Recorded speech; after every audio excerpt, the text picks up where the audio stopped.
Bahay nga nasunog dun sa sa Hollywood. Kung may Oo. isang bahay doon na sinip ni ng Diyos, alam ko ililigtas kami. Yung asawa. Kasi hindi na nga kami nagsisimba.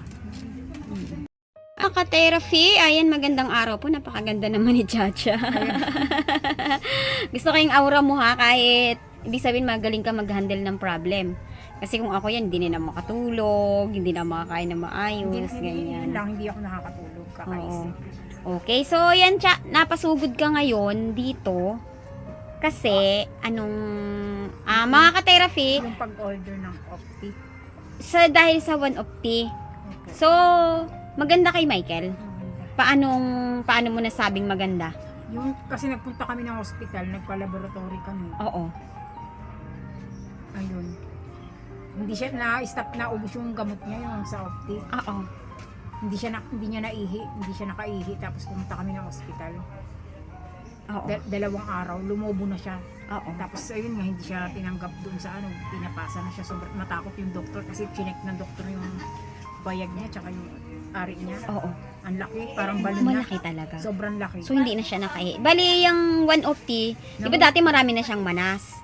One Opti ba ang nakakatulong? Kasi baka may nagsasabing iba, baka dahil sa One Opti, kaya lumala si Michael. Sabi ko naman ni Michael, kaya daw, kaya lumaki yung niya. Kasi hindi nga siya nakainom. Na-stop. Sabi ko sa kanya, matamis daw yun, sabi ng mga Di, actually, nilalabas talaga nun ng toxins. Sabi Kasi niya, gamit ko na yan eh. Sabi niya hindi talaga matamis yun. Sabi ko Oo. yung mga herbal lang daw ng mga Stevia ang gamit doon. So, hindi yun, nilalabas niya yung ni Michael, dapat yun talaga, tuloy-tuloy ang gamit niya. Ayun, bukod pa sa niya, pag dumi niya, may lumalabas na tubig, bukod pa sa marami siyang naiihi. Oo. Yung time na nag-contact ako sa iyo, nasabi ko, order kami ulit dahil Oo nga. Di ba nakita mo, naghihilot ako habang tumawag ka.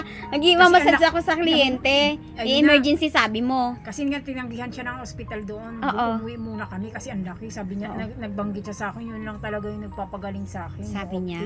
Oo. Na hindi ko nalabas. 2 araw na ako hindi nakakainom. Sige, chat ko si Katore po, order tayo. Oo. Yun na nga kasi may budget naman lang kami. Oo. So, ayun mga ka-therapy, pag-asa talaga ni Chacha sa ngayon habang wala pa yung proseso ng paggagamot kay Michael, pag-admit sa kanya sa hospital, sa One Opti po ay malaking tulong po ito kay Michael. Tsaka mabigat siya masyadong mahal.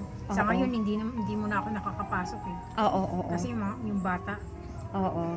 At doon ay nagpapasalamat po ako doon sa tulong ng One Opti kay Ma'am Less Than Red. Ayan, nagpaabot po siya ng One Opti. At si Ma'am Sally from USA. Virginia, USA. Yan. At Thank kasi you kaya po. lang yun, naubos na no. Opo. So ngayon ay nag-order po mga ka-therapy si Cha ng 2 lang na piraso. So, malaking tulong daw po ito kay Michael dahil wala naman daw po silang budget, ay 2 lang po ang kanyang nabili na order ngayon. So, Sinasave ayan. namin sa pagbalik namin sa pagbasa. Oo. Sa PGH, PGH. magpapabasa. Ngayon, kinuha ko yung result ng laboratory. Oo. Kaya umuwi ako. Si Michael po kasi nasa Cavite. Okay. So, kain mo na si Cha mga ka-therapy. At talagang Kain gusto ko po. yung buhok mo Ayan, sige. Kain muna tayo. Ayan, gulay tayo mga ka-therapy. Nagulay tayo ng pakbet na may tokwa. Ayan. Pahingin tubig si Cha na. Ay, kabait naman ni Nanay Siling. Aragoy. Kumain ka na ba, Nanay Siling? Matagal na akong mabait. O, sige na po. Ha? Mamaya na po. Sige na po. Sige. Hello. Oh, Nanay Siling, kumain ka na po. Tapos na po. Okay. Salamat. Okay. Hindi mo na ako. Gulay lang sa akin. Ubusin mo yan, Cha. Kasi, ano lang siya yan? Yan pagkain natin mga ka-therapy kasi try natin mag-low carb. Banggitin ko muna na sa Cavite siya. Okay. So, ngayon mga ka-therapy, nasaan si Michael ngayon, Cha? Nasa Cavite. Kasi pagtapos ng laboratory namin, nagkontak kami dun sa sa mama niya kasi lumaki talaga yung bayag niya tsaka yung ari niya. Pagdating ng madaling araw, nagsuguran yung mga angkal niya. Marami pala siyang kamag-anak. Oo, sa Cavite. Nag-ano sila ng sasakyan. Mm-mm. Sa sa 13 sila, Dasma. Ano sa Michael ngayon? Sa bahay pa? Sa bahay ng mama niya. Bakit hindi pa siya diniretso sa ospital? I-admit siya eh. Inantay namin yung laboratory. Kinuha ko muna yung laboratory ngayon. Diyan sa Tala. Kailangan nyo muna yan ipakita doon. Kasi pag hindi wala daw laboratory, uulit na naman siya doon. Baka magbalik-balik naman. Feeling ko pag lumipat ng ospital, inuulit talaga yun. Pero, may mga ano doon, may mga ahensya doon na pwede nyo lapitan para makadiscount kayo sa mga bayarin nyo. So, nandiyan na yung laboratory, babasahin na lang. Check nyo kung i-accept nila, no? Kasi yung mama naman niya yung sasama kay Michael, syempre magaling mag-ano yun. Ikaw, diri ang trabaho mo. Ako magbabantay sa bata. Hindi ka muna papasok, nag-leave ka muna. Nag-leave ka sa na ako trabaho. eh. Ay lang, ano ang leave mo? Siguro 5 days na ako hindi pumapasok. 5 days na ba? 5 Okay. days. So, ayun mga ka-therapy. Kumain ka na. So, ayun kumain ka na. So, ayun mga ka-therapy, sila Chacha po ay napansamantala muna sa Cavite, sa angkan po ni Michael. Ayan, para sila po ay tulong-tulong doon. So, iba talaga pag may kamag-anak, ano. So, sa Cavite. After nyan, babalik pa ba kayo dito? Or wala kayong titirhan na maayos-ayos doon? Mahirap na sa ano lang kami, sa salas. Sa? Salas. Kumbaga, nagtutulungan lang muna kami para may mag-asikaso kay Mike. Kasi kung papasok ako, hindi walang mag-aalaga sa mga bata. Nahihirapan si Michael eh. Ayun nga, yung laboratory niya, hindi ko nadali. So, after nung nag-inom siya ng 1 di ba, tumawag ka sa akin, sabi mo sa akin, Nakaihi hindi siya. na siya makaihi. Tapos naman, sabi ko sa'yo, may isa dito sa bahay, kinuha mo. After niyang uminom nun, ilang beses siyang uminom nun bago siya nakaihi. Nung dinala mong 1 bottle. Uminom muna siya ng ganito kaunti kasi sabi ko wag mo niyang biglain. Kasi ano na, baka natakot ako, baka pumutok na eh. Oo. Talagang pati doktor natakot na, kaya pinapasa kami. Oo. Talagang sobrang nipis na lang. Mm-mm. Ayun, nag-pray din kami. Tapos ayun nga, sabi niya, baka meron ka pang isa. Oo. Yun, maya-maya, medyo lumiit, pero hindi naman talaga totaling lumiit na talaga. Oo. Nakaihi siya pag Nakaihi inom siya nun. madami. Ilang oras na ba siyang hindi nakakaihi bago mo siya Siguro pinainom? nandun ka sa ospital, ang tagal. Pati yung laboratory niya, pag ihi, hindi makuha-kuha kasi halos patak lang yung ihi niya. Pero ang dami niya ng tubig na iniinom. Kaya napunta tuloy lahat sa ano niya. Eh wala siyang opting iniinom. Ibig mo sabihin, pinainom siya ng marami sa hospital? Para lang umihi? Siya yung nag-inom kasi Para makaihi siya. Oo, para Ang problema, malaman hindi ito. mailabas. hindi niya mailabas. Kaya yung opti lang yung hindi siya, naubos din kasi yung opti yung time na yun. Oo. Kaya yung siya ng opti medyo nabawasan. Oo. Nakaihi siya. Oo. Sabi ko buti na lang. Pero lumuwag naman yung pakiramdam. Pero nandun pa rin yung puglobo. Mm-mm. Pero ang laki din ng bawas kasi parang hindi na siya puputok talaga. Ang mahalaga nun, nakaihi siya. Nakaihi siya madami. Kasi napakadelikado pag hindi na umihi. Mm. Yung tubig may ipon sa katawan, tapos malulunod yung heart. Ayun na nga. Ngayon naman, nung tumawag siya sa akin kasi umuwi ako. Kahapon pa ako nandiyan. Tinapos ko yung labahan ko. Ayun, kahapon pa ako nandiyan. Mag-isa kahapon. Umuwi Mga ako. bata andun. Oo, umuwi ako kahapon. Tapos ngayon, luluwas ulit ako kasi kukunin ko yung kinuha kahapon yung result ng laboratory. So, Naglaba rin ako. Ano pakiramdam mo ngayon na may mga kamag-anak pala kayo na pwedeng tumulong sa inyo sa ganitong pagkakataon na nanganganib ang husband mo? Medyo nabawasan yung stress ko. Oo. Pero stress pa rin ako. Parang hindi na ako nag-aalala na pag nasa trabaho ako. Oo. Kasi yung time na nandyan ako sa bahay, lagi rin ako uma-absent eh. Oo. Kasi yung mga bata nahirapan si Michael. Kaya hindi talagang wala talaga akong sinasahod, pangkain na lang namin, ang gamot lang. Oo. Ito ngayon, wala rin akong pasok kasi dahil hindi rin kaya ni Michael yung ano niya eh. Mm-mm. So, sa kalagayan ni Michael ngayon, ano ang inaasahan mo sa kanya? Meron bang ikaw mga kaibigan na nagsasabi na yung kondisyon ng asawa mo, ganito? May mga nagsasabi ba sa'yo na ano ang Mga di pwedeng maganda. Oh. So, paano mo Natatakot. yun nalalagpasan na may mga naririnig kang ganun? Siguro pinagkakatiwala ko na lang sa Diyos. Mm. Sabi ko kung yung bahay na nasunog dun sa sa Hollywood, kung may Oo. isang bahay doon na sinipni ng Diyos, alam ko ililigtas kami. Yung asawa ko. Kasi hindi na nga kami nagsisimba. So, may hope ka? May hope ka na mag-o-okay ang lahat? Tinatapik lang kami ng Diyos para magbalik loob kami. Lalo na si Michael, medyo mas siya sa cellphone. Oo. Kaya siguro, nakakalimot ka na, kailangan mo, nakalimutan mo na yung Diyos. Parang ganun siguro, kaya binigyan siya ngayon. Oo. Lagi na siya nagdadasal. Mm-mm. inaano niya na yung ano niya. Bumalik siya ng loob sa Diyos.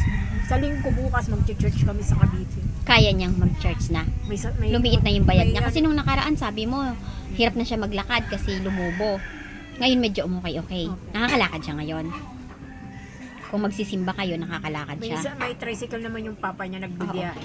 Na Okay. ihatid doon. Malapit lang daw yung church doon sa kanila, sa mama niya. Sige, kain ka muna, Cha. Naiyak na naman ako, hindi ako stress. Ganun talaga. Pag iniyak mo, ibig sabihin nababawasan mo yung stress level mo, yung alalahanin mo pag nailabas mo. Kasi nandyan lang yan nakatago sa loob. Kailangan nailabas mo siya. Ngayon nagmamadali siya. Sabi, dalian mo, hindi na ako maaabutan kasi lumaki na naman yung ano niya, yung kamay niya. Dalian mo para makainom na nga siya ng gamot. Oo. Para yung opti talaga yung savor niya. Ano tawag yun? Survivor herbal niya. Oo, sige. Sobrang mabigat kasi siya sa bulsa dahil ano siya. Oo. Isang inom Ayan, niya lang. oo, sana nga may tumulong pa ulit sa inyo, no? Sakali may magpadala, i-message kita, ano? Okay, kain ka muna, Cha. Kain ka muna. Hour later.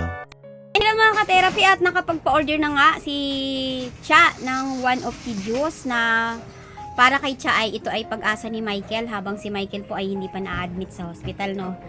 Pero sa expectation mo, ma-admit ba si Michael? Parang, kasi ito kasi yung ano, pag uwi ko, Lunes kasi pupunta sila ng PG. Ano? PGH? Oo, kasi alam ko walang anong gantong araw. Oo. Ipapabasa namin. Kailangan nandoon na kayo ng ano ha? 5 a.m. andun na kayo dapat. Oo, mama niya yung Kasi may kasama. sinamahan ako dyan dati na may lupus. Kaibigan ko galing din sa probinsya. Sinamahan Magkaiba ko ba siya. yung lupus lang? Lupus, iba pang sakit yun. May lupus kasi si Michael. Kaya nga, ibang sakit pa yun. Bali, ang sakit ni Michael sa puso niya, komplikasyon yun lahat. Komplikasyon ng kidney niya. Saka lupus. Pag nag-failure ang kidney, ang kasunod nun, heart failure. Tapos yung lupus niya, parang ano na rin yun, hindi ko alam kung dati niya pang sakit yun, nag-active lang. Hindi natin alam. Lupus, marami daw palang kasi yun. Oo. Kasi yung friend ko nun, Yung sa balat manas na din. Manas, oo. Tsaka yung sa buto. masakit. Pero yun nagagamot ang friend ko. So ayan mga ka-therapy, sila Chacha po mga ka-therapy ay wala na po silang 1 ukti.